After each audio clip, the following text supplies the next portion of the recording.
Gente, olha só, a gente vai falar agora, vamos para uma entrevista.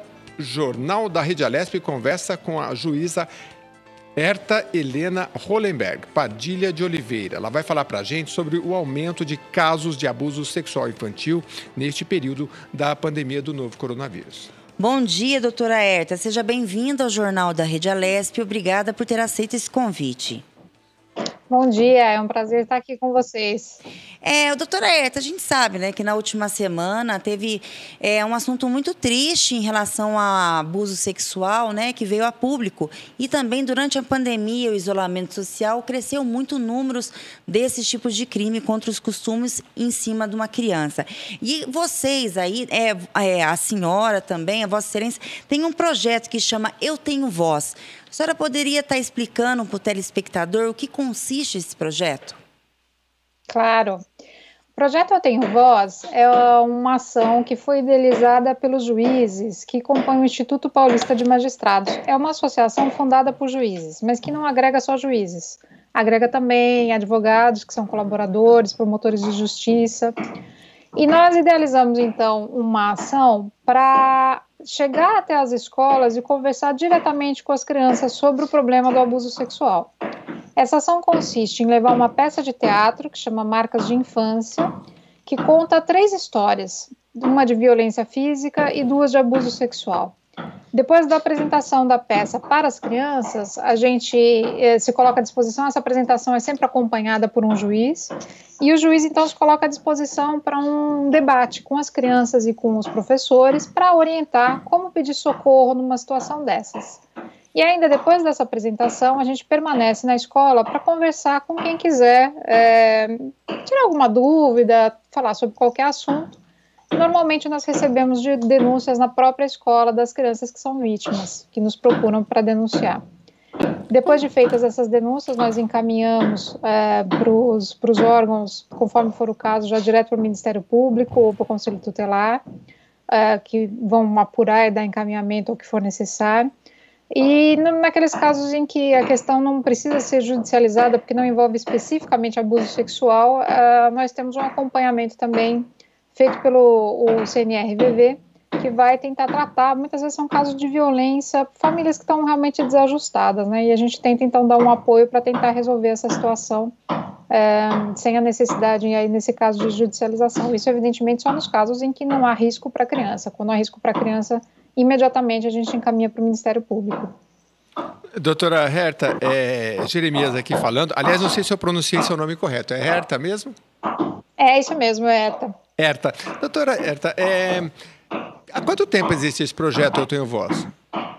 Então, o projeto começou em 2016, mas nós já atingimos mais ou menos 20 mil crianças com a apresentação do projeto. E assim, invariavelmente, acho que teve um caso só, uma única escola em que nós fomos e nós não recebemos denúncia já na própria escola, de pedido de socorro, né, de crianças que eram vítimas de violência sexual ou violência física. Deixa eu ver se eu entendi. Vocês vão nas escolas onde já houve a violência ou em escolas em geral? Assim, se a gente for em qualquer escola, seguramente você vai descobrir que há violência praticada contra a criança, porque assim, os números são alarmantes, né? A gente vive aí, falando especificamente não só da violência física, mas da violência sexual, a gente vive uma epidemia, né? Aliás, os dados mais seguros a respeito disso vêm do próprio Ministério da Saúde. A violência sexual contra crianças e adolescentes é assustadora.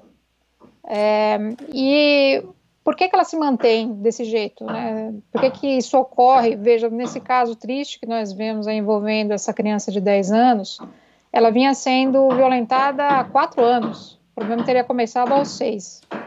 E não houve uma intervenção porque a família não percebeu, aparentemente a avó não percebeu. Por que isso se mantém dessa forma? Então, essa é a primeira questão que a gente tem que se colocar.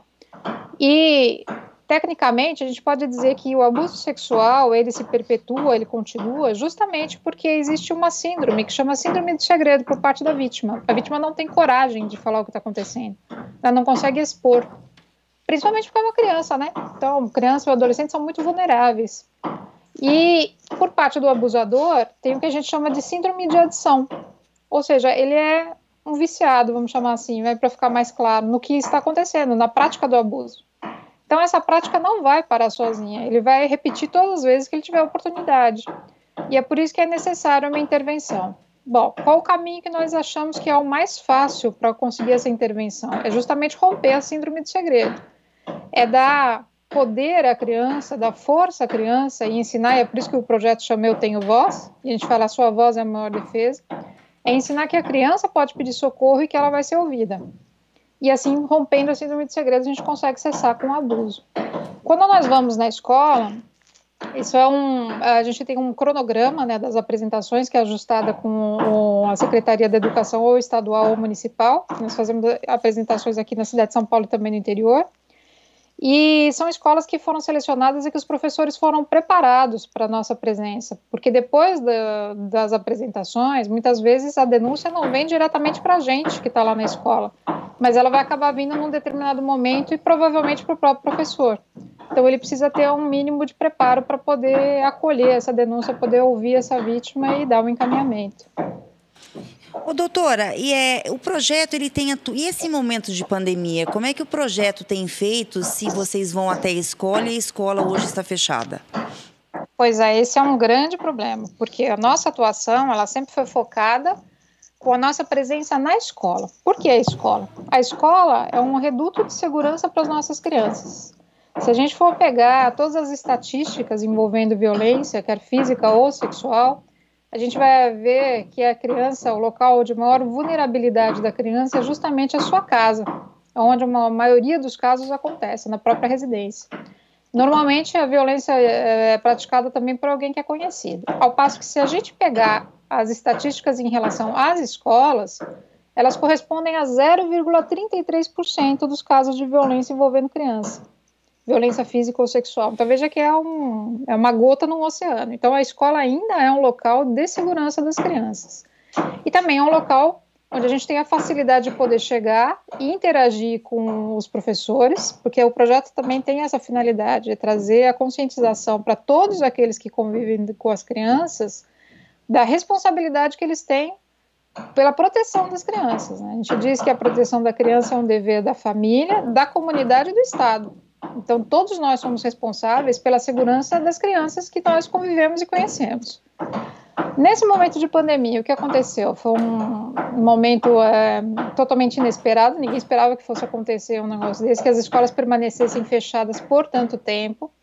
E a triste realidade que a gente tem é que a gente sabe que muitas crianças estão em isolamento social, trancadas, isoladas nas casas com os seus próprios agressores, o que dificulta muito para que a denúncia chegue a qualquer pessoa.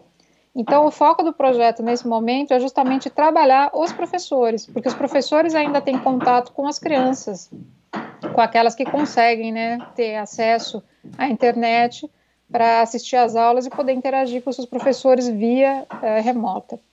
Por que a gente não pode focar assim, numa ação direto para a criança? Isso seria até temerário, porque não adianta a gente levantar a questão para a criança procurar denunciar se ela não tem um meio de fazer isso dentro da sua casa.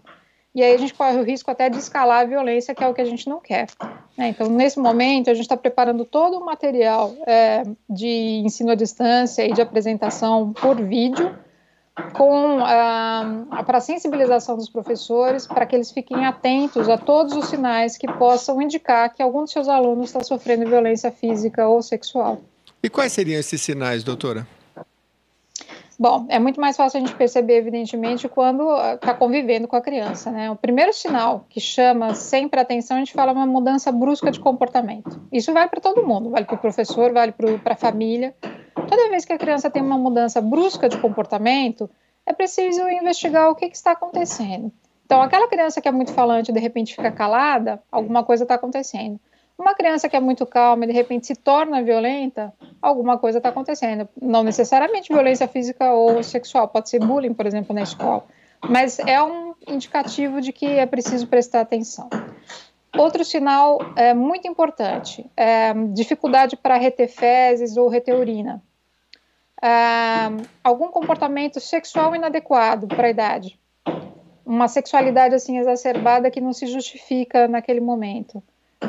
Tudo isso são indicativos de que a criança pode estar sofrendo violência sexual. Num ponto já mais extremo, as crianças que se mutilam, que se cortam e podem chegar até o extremo de uma tentativa de suicídio, por exemplo. Também é um indicativo sério de que há um problema, muito provavelmente envolvendo violência sexual ou um problema psiquiátrico sério que precisa ser atendido. Doutora, na nossa pauta aqui, olha, só para você que está nos acompanhando pela Rede Alessia, a gente está falando com a doutora Herta Helena Hollenberg, ela coordena o projeto Eu Tenho Voz, que a gente vai perguntar mais algumas questões, mas olha só, estão ocorrendo 6 internações diárias por aborto envolvendo meninas de 10 a 14 anos. A Lilian trouxe aí a recente história do noticiário, que a gente viu de uma menina de 10 anos, né, que passou por esse problema. Agora, vocês do Judiciário, nem seria o foco central de vocês fazer um projeto como esse, porque vocês pegam a ponta do problema. Eu acredito que isso é uma certa indignação de ver que chegam projetos, chegam processos e mais processos e vocês falam, poxa, tem que combater a causa. Então, criaram esse projeto, Eu Tenho Voz, e a gente sabe disso porque a gente conversa com várias pessoas que atuam na justiça.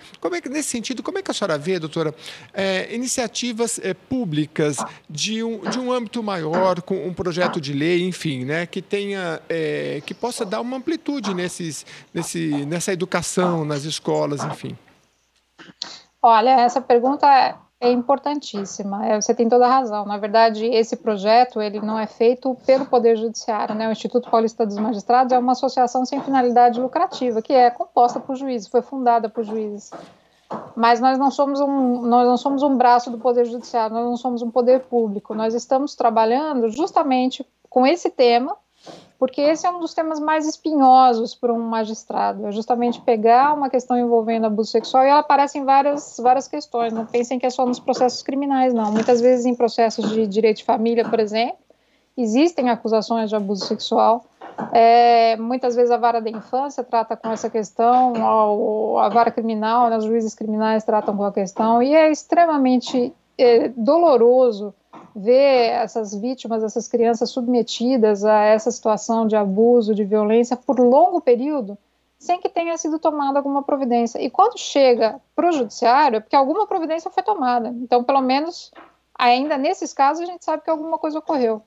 E aí é que surgiu a ideia, por que não prevenir, por que não informar como evitar que isso aconteça? E, sem dúvida nenhuma, é a educação que é o principal foco. Não há como prevenir e combater um problema sério como o abuso sexual sem educação e informação.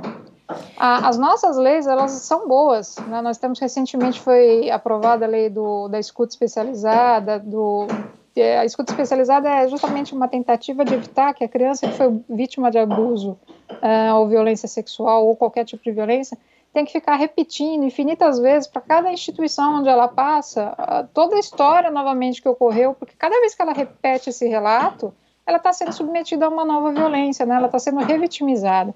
Então, existem boas iniciativas, mas assim, tudo que é feito é um reflexo de como a sociedade encara, na verdade, as suas crianças, né? Isso é uma realidade que a gente não pode desprezar. A forma como a sociedade trata os idosos e as crianças diz muito sobre essa sociedade, porque os idosos e as crianças são as parcelas mais desprotegidas da nossa sociedade, né? E da mesma forma como há leis sobre a verba que deve ser destinada à educação, a gente não pode dizer que a educação no Brasil, a educação pública, seja de um bom nível. E isso tudo é reflexo do que é a sociedade. Agora, veja, isso é uma questão de amadurecimento. Se a gente for pensar no começo do século passado, ao final do século XIX, uma criança trabalhar numa mina de carvão era uma coisa que era corriqueira, assim como até hoje, em muitos lugares no Brasil, há crianças que trabalham, são submetidas a trabalho. E isso não choca a sociedade. O que é mais importante, isso que eu acho que é o mais grave, é que isso não traz indignação para as pessoas que estão envolvidas numa situação dessa. Então, veja que a gente já caminhou muito, porque hoje, para a grande maioria da população, se você falar numa situação dessa, de colocar uma criança num trabalho agressivo desse, ou colocar a criança com trabalhos forçados, vai ser uma indignação geral. Mas todo mundo vê as crianças sendo exploradas na rua, pedindo esmola para os carros, né, parando nos carros e pedindo esmola, e normalmente sendo explorada por um adulto, e isso não causa indignação. A gente não vê ninguém se movimentar, ficar nervoso, chamar a polícia porque está vendo uma criança sendo explorada. Então, isso é tudo uma questão de amadurecimento social, mas, sem dúvida, o nosso principal foco é garantir que a informação chegue à criança. A educação tem que ser dada, e a educação sexual, principalmente. Doutora, a senhora acabou de, no começo da sua entrevista, né, o projeto Eu Tenho Voz, ele existe desde 2016. Durante esse período, vocês conseguiram descobrir muito esse índice de violência contra as crianças indo até as escolas? A senhora teria uma estatística, um histórico para poder passar para o telespectador? Olha, eu posso dizer o seguinte, de todas as escolas que a gente passou, e não foram poucas, a gente colheu no mínimo 2 ou 3 denúncias envolvendo abuso sexual ou violência. O abuso sexual é muito mais frequente do que a gente gostaria de ouvir, né? A gente gostaria de ouvir nenhum caso de abuso sexual, mas assim, é chocante a quantidade de casos que a gente acaba tendo contato. E eu tenho que dizer o seguinte, o mesmo número que a gente tem em relação a isso, ele é irrisório perto do que é a realidade, porque, veja, nós passamos, né, nesse período, em mais ou menos, foram 40 escolas por ano, então 160 escolas, fora as ações específicas que são em algumas cidades, como, por exemplo, em Foz do Iguaçu, em que nós passamos em 6 escolas num dia. Mas, o que é isso num universo como o nosso, com a quantidade de escolas que existem no Brasil, né? É nada. A gente está falando de uma parcela irrisória. Mas a gente pode dizer que em todas as escolas que nós passamos, com exceção de uma única, que até me chamou a atenção, porque eu falei, não é possível que não vai aparecer nada, porque a gente já está mais ou menos calejado, né, depois de tanto tempo. E nada apareceu e realmente foi uma surpresa. Mas normalmente em todas as escolas nós colhemos de 2 a 3 denúncias. Já houve escolas em que colhemos 14 denúncias numa única apresentação. E quem geralmente faz essa denúncia, é uma situação muito mais grave do que a gente supõe. Essa denúncia chega por algum parente ou professor? Não, a própria criança que conversa direto com a gente. Sim, depois que a gente faz a apresentação da peça de teatro, o juiz conversa com as crianças que assistiram à peça e explica, né, que elas podem pedir socorro, elas mesmas, que elas vão ser ouvidas e, principalmente, que nós vamos acreditar no que elas disserem. Porque não é incomum que a criança já tenha falado com alguma outra pessoa, algum adulto, e o adulto simplesmente não tenha levado a sério. Ou porque não quer, ou por conivência, não quer se envolver, isso não é incomum. E depois da apresentação, então, nós ficamos lá à disposição para conversar em separado, evidentemente, né, com as crianças que queiram falar conosco. Muitas vezes elas vêm trazer o relato da própria violência sexual sofrida por elas mesmas, ou vêm contar de algum parente ou algum amigo da escola que sabe que está passando por aquela situação e que não tem coragem de vir falar. E aí, depois disso, nós vamos tomando todas as providências, né? Doutora, ontem ocorreu um caso também com uma criança de 5 anos que a mãe levou no dentista e ela estava com uma feridinha na boca, né? Até então, aparentemente, numa primeira situação, seria uma afta. Só que quando a dentista foi fazer a análise, né, viu que era uma doença ocasionada por DST, era uma DST. A pergunta seria, dentro do projeto da senhora também, vocês também criam, abrindo mais espaço para dentista, né, no caso médicos e também outros profissionais para poder estar fazendo parte, porque quem de repente está assistindo, um médico, um dentista, queira fazer parte da sua associação também. Com certeza. Nós temos a figura do membro colaborador, para ser associado do Instituto tem que ser das carreiras jurídicas, mas para o projeto em si nós aceitamos qualquer auxílio. Qualquer pessoa é bem-vinda. E veja, você está relatando um fato que choca e todo mundo fala, nossa, mas coisa absurda, mas os números são aterrorizantes.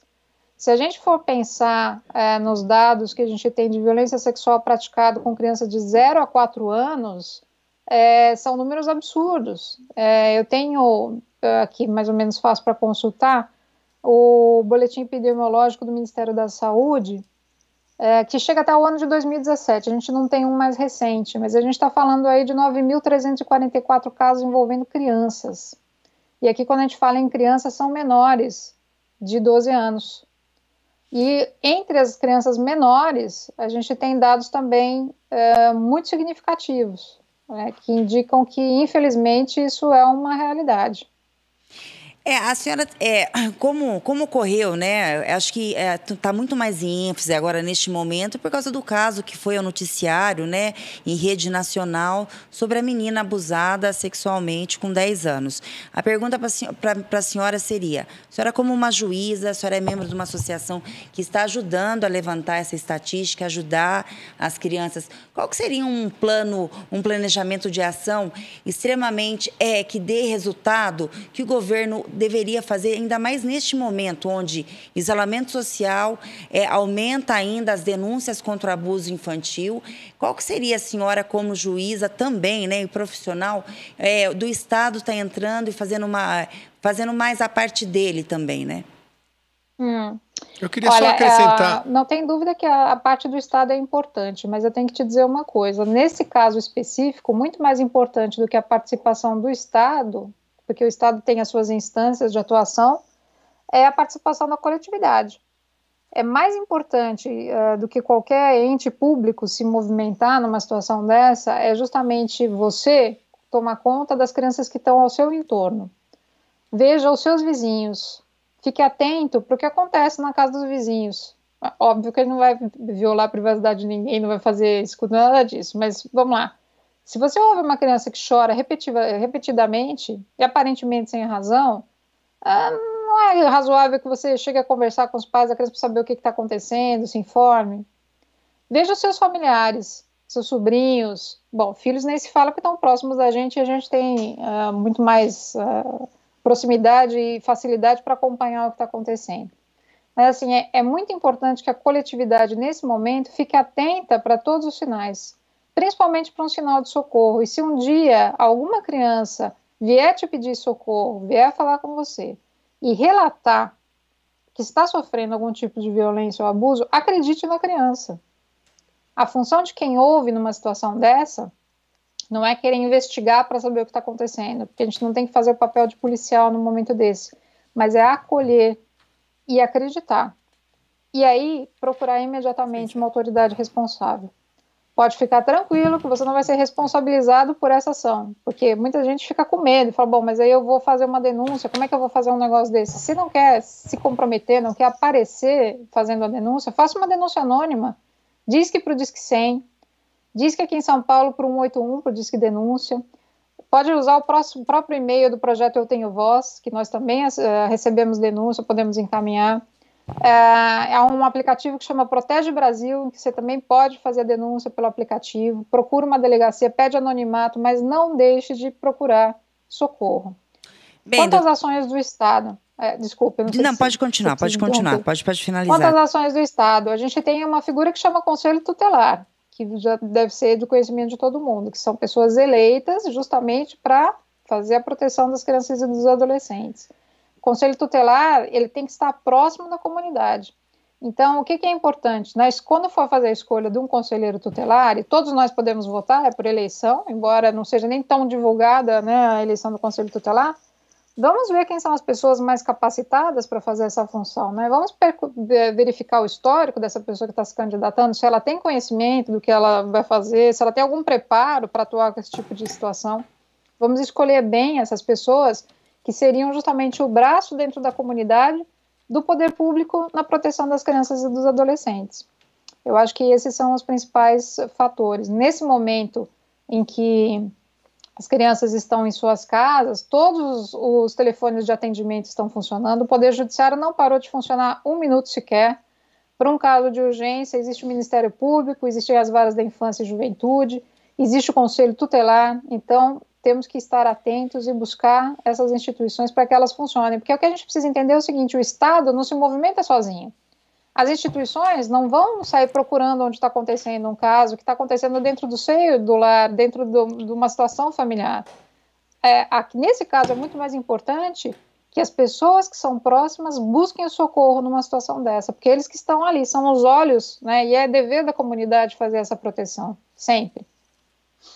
Conversamos com a juíza Herta Helena Hollenberg Padilha de Oliveira, falou para a gente sobre o aumento do caso de abuso sexual infantil e sobre o projeto Eu Tenho Voz, que você pode dar um Google aí e procurar e se envolver também. Muito obrigado, magistrada.